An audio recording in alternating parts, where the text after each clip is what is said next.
तो हम लोग वेरिएबल मास कॉन्सेप्ट पढ़ रहे थे, तो इस पे बेस होकर मैं क्वेश्चन करा रहा हूँ। कह रहा हूँ कि एक सॉलिड स्फीयर है, ये एक सॉलिड स्फीयर है जिसका रेडियस कैपिटल आर है, बट उसकी डेंसिटी इस फॉर्मूले को ऑन कर रही है, rho equals to rho naught small R upon capital R. Find moment of inertia about axis passing through centres. एक स्फीयर है जिसका रेडियस कैपिटल आर के बराबर है, ये एक एक्सिस है जो इसके सेंटर से पास कर रही है, तो उस एक्सिस के अबाउट इस सॉलिड स्फीयर का मोमेंट ऑफ इनर्शिया निकालना है। ठीक है, तो देखो, तो एक इंपॉर्टेंट क्वेश्चन है, तो आप इसको ध्यान भी रखोगे कैसे इस क्वेश्चन को अटेम्प्ट करना है। ठीक है, तो इसके लिए स्ट्रिप सेलेक्ट करना होता है, स्ट्रिप सेलेक्ट करना है सॉलिड स्फीयर के लिए। अच्छा, डिफॉल्ट केस में अगर स्फीयर लिखा है इसका मतलब क्या, वो सॉलिड स्फीयर है। अब इसके लिए अगर मुझे स्ट्रिप सेलेक्ट करना है, तो स्फीयर के केस में स्ट्रिप हम लोग क्या लेते हैं, शेल लेते हैं, कैलकुलेशन ईजी हो जाता है। तो स्फीयर के लिए रिपीट कर हम लोग क्या लेंगे, शेल सेलेक्ट करेंगे, तो इसमें हम लोग सेल सेलेक्ट करेंगे। तो इसके लिए मैंने एक सेल सेलेक्ट किया।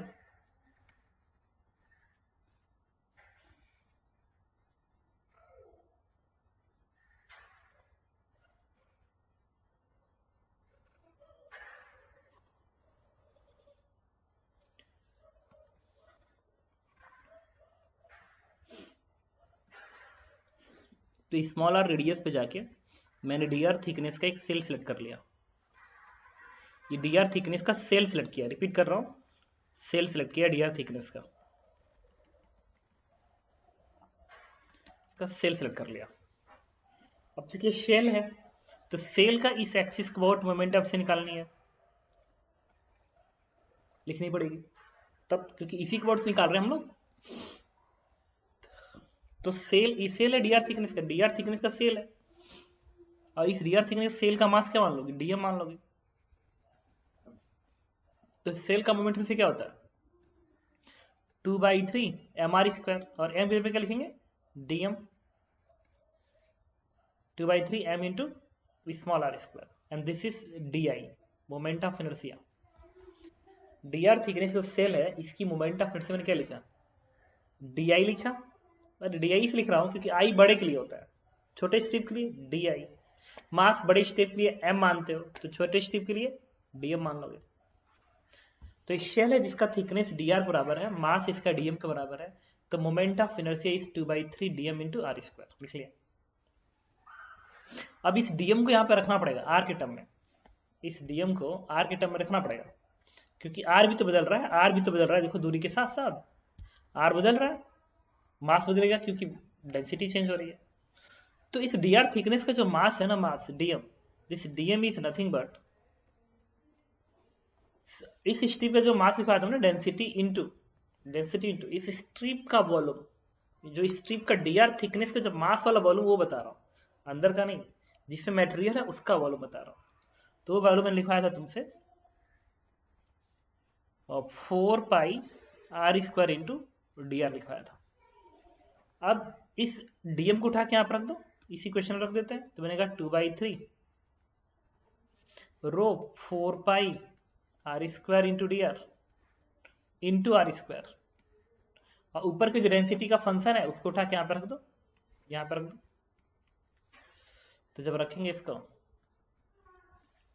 तो बन जाएगा 2/3 rho naught small R upon capital R into 4πr का पावर 4 डी आर, यहाँ से बन जाएंगे 8π rho naught upon 3 capital R, R का पावर 5 डी आर।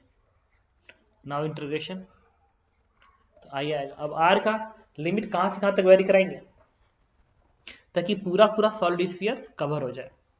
तो यहाँ पे इस सेंटर का जो सेंटर के लिए जो स्मॉल आर बनेगा वो 0 बनेगा। What is small R, small is the distance of, small is what, it is the radius of shell of D R thickness. तो बहुत छोटे छोटे सेल्स में बना हुआ है, एक सेंटर पे 0 रेडियस का सेल होगा, फिर बड़ा होते होते होते होते बड़ा रेडियस बन गया। तो जो सेंटर पे सेल होगा उसका रेडियस क्या होगा, 0, और जो सरफेस जाएगा उसका रेडियस क्या होगा, कैपिटल आर। तो 0 से लेके कैपिटल आर इंटीग्रेट कर देंगे, इंटीग्रेट करोगे आंसर आ जाएगा। तो I is 8π/3 rho naught upon capital R, R का power 6/6, Now this value is 8/18 pi rho naught into r to the power 5 and this one is answer.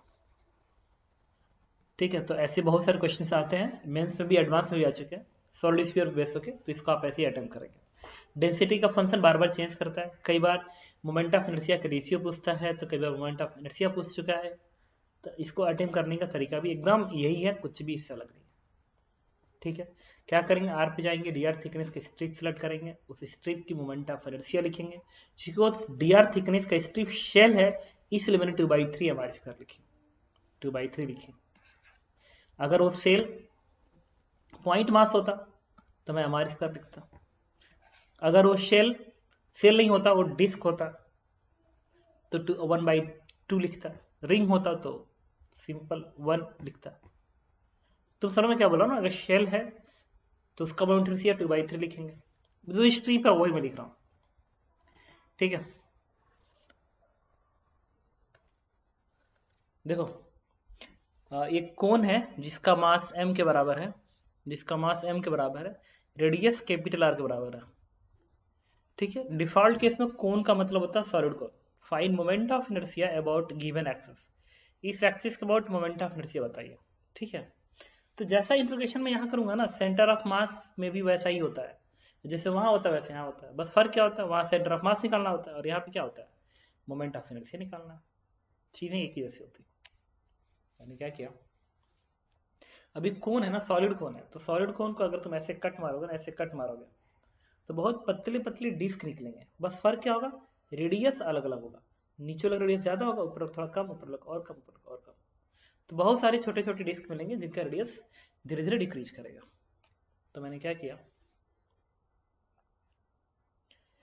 अब element select करना पड़ेगा, तो ऊपर टॉप से आया और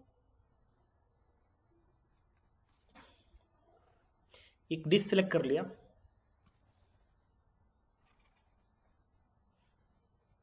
जिसका थिकनेस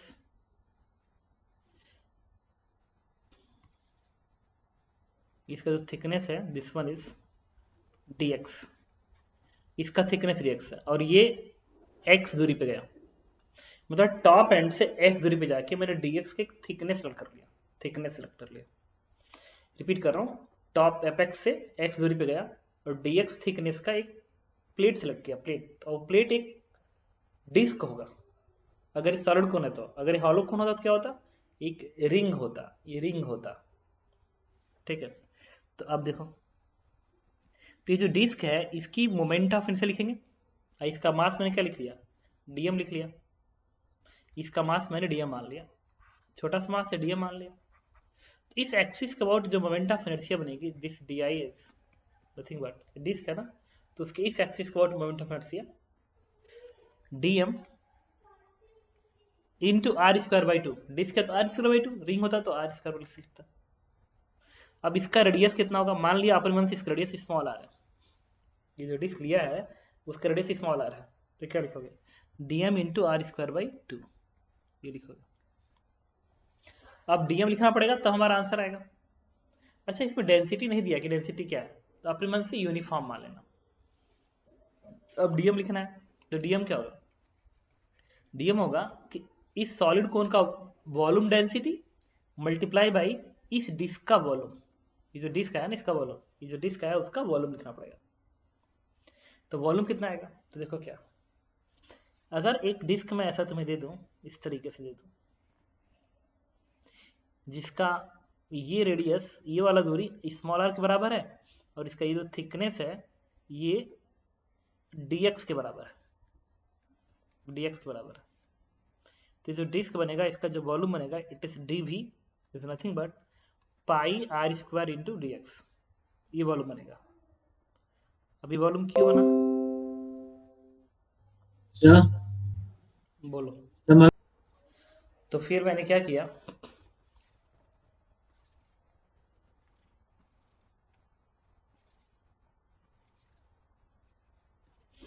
कि इस डिस्क का वॉल्यूम निकालेंगे। इस डिस्क का वॉल्यूम क्या होगा, देखो ये रेडियस अगर स्मॉल आ रहा है ना, तो ये भी रेडियस स्मॉल ही आ होगा अप्रोक्सीमेट, क्योंकि thickness is very very small, very very small, तो अगर ये रेडियस स्मॉल आर है तो ये भी क्या होगा, लगभग स्मॉल ही आर होगा, बिल्कुल।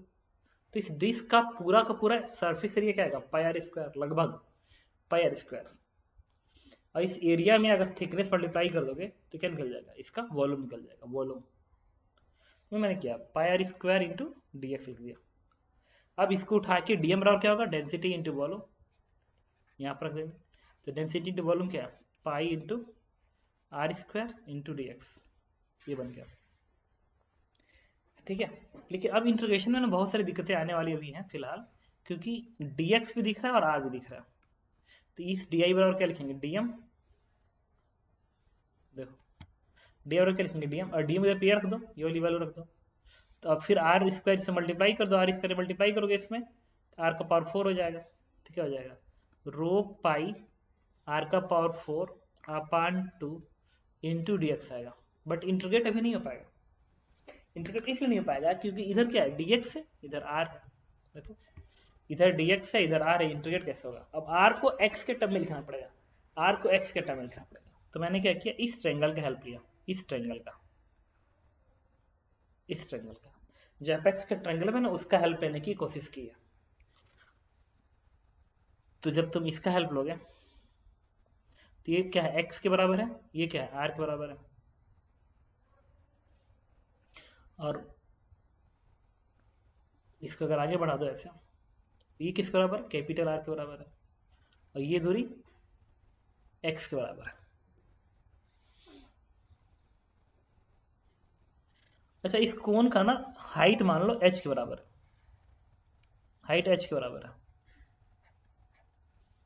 तो अगर ये दूरी h के बराबर, या ठीक ही है, कोई दिक्कत नहीं, इसको h मान लो, ठीक है। अब इस r को, इस बेसिकली क्या करना पड़ेगा, इस r को इस x के टर्म लिखना पड़ेगा। यहाँ पे dx चल रहा है, इंटीग्रेशन में dx चल रहा है, तो जब तक स्मॉल r x के टर्म में नहीं आएगा तब तक इंटीग्रेट नहीं होगा। तो अब समझ सकते हो कि ये छोटा वाला ट्रायंगल वही बड़ा वाला ट्रायंगल क्या सिमिलर ट्रायंगल है, देख सकते हो तुम कि ये छोटा ट्रायंगल वही बड़ा ट्रायंगल सिमिलर ट्रायंगल है। तो लगा देंगे सिमिलर ट्रायंगल की प्रॉपर्टी इसके अंदर। तो क्या लिखोगे, x upon small r is equal to capital h upon capital r, x upon small r equal to capital h upon capital r। तो यहाँ से स्मॉल r की वैल्यू क्या आएगी, this is r upon capital h into x. अब इसको उठा के तुम यहाँ पेश कर दो तो डी आई की वैल्यू आएगी